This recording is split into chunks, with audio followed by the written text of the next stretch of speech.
శివగంగలో ఒక టీ కొట్టు యజమాని వేటర్ నరికి చంపేశారు. విషయం ఏంటంటే ఇతను రాత్రి వేళ బండి మీద వెళ్తుండగా ఇతను కిడ్నాప్ చేశారు. ఒక పొలంలో లాక్కెళ్లి అతను చచ్చే వరకు నరుకుతూనే ఉన్నారు. ఆ తర్వాత అక్కడి నుంచి పారిపోయారు. ఈ మర్డర్ కారణం పాతికక్షర అని చెప్తా ఉన్నారు. కానీ ఇది చేసింది ఒక సుఫారీ గ్యాంగ్. ఇప్పటికే శివగంగలో వరుసగా 5 మర్డర్లు జరిగాయి. దీంతో ఆ ప్రాంతంలో ప్రజలు ఎంతో భయాందోళన గురయ్యారు. మరి పోలీసుల యంత్రాంగం ఎలా పనిచేస్తుందో అర్థం కావట్లేదు. రోజు రోజుకి ఇండియాలో క్రైమ్ రేట్ పెరిగిపోతా ఉన్నాయి. ప్రస్తుతం వారి కుటుంబ సభ్యులు వారికి 10 లక్షలు ఇప్పించాలని, అలాగే నిందితులు కూడా పట్టుకుని శిక్షించాలని రోడ్డుపై ధర్నాలు చేస్తా ఉన్నారు. మరి చూడాలి ఎప్పుడు పట్టుకుంటారు.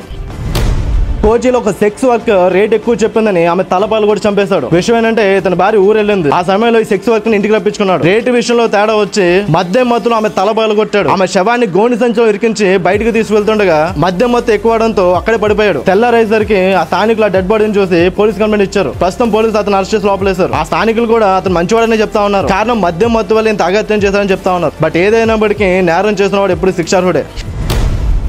తమిళనాడులో తన బెస్ట్ ఫ్రెండ్ ని దారుణంగా నరికి చంపేశాడు. విషయం ఏంటంటే ఇతను బట్టల షాప్ లో పనిచేస్తుంటాడు. తిరిగి వస్తుండగా తన బెస్ట్ ఫ్రెండ్ 4 వ్యక్తులతో కలిసి అతని కత్తులతో దాడి చేశాడు. హాస్పిటల్ తీసుకెళ్లే ఛాన్స్ కూడా ఇవ్వలేదు. అక్కడికక్కడే చంపేశారు. విషయం ఏంటంటే గతంలో చిన్న వైరం ఏర్పడింది వీళ్ళకి. ఆ వైరం ఇంత పెద్దదిగా మారి వాళ్ళ ప్రాణం తీసింది. ఈ రోజులో మన స్నేహితులే మనకి విషపాముగా మారి మన ప్రాణాలు తీస్తా ఉన్నారు. చాలా జాగ్రత్తగా ఉండాలి. ఎవరిని నమ్మే రోజులు కాదేవి. ప్రస్తుతం పోలీసులు 5 అరెస్ట్ చేసి లోపలేశారు.